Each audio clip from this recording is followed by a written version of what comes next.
how to add chart indicators on TradingView.com. This tutorial I will tell you exactly how to do that, and I will do this tutorial on my Windows desktop, but you can always do so on your Mac Linux desktop as well. You can even do it on your phone. As always, for more contents and tutorials like this, please make sure that you subscribe to the channel. Okay, so go to your browser and then head to TradingView.com.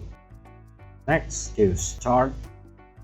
As you can see that I am viewing Apple stock prices right now. If you want to add indicator to your chart per stock, head to the indicator on the navbar. There's a tooltip for it, click it. You will be presented with a dialog that contains my scripts, technical, financials, and community scripts. For now, I will choose RSI, specifically the stochastic one.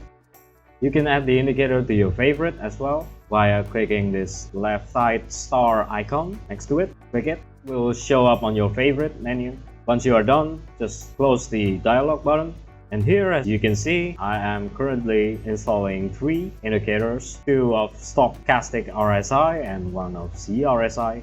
If you know Pine script and you wanted to modify the script to your liking, then just go to the top left button corner of the indicator and then go to source code as highlighted by the tooltip right here. Just click it.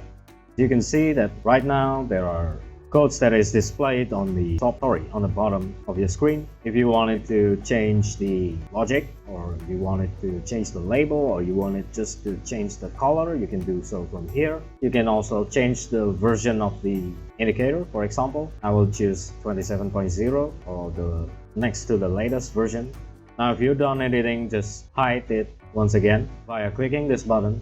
And that's pretty much how you add indicators to your TradingView.com chart. Make sure you subscribe, like, and comment down to our channel. As always, if you have suggestions or if you have any topics that you wanted us to cover, please do not hesitate to put it on the comments section down below. Hope this tutorial helps you. Cheers and bye.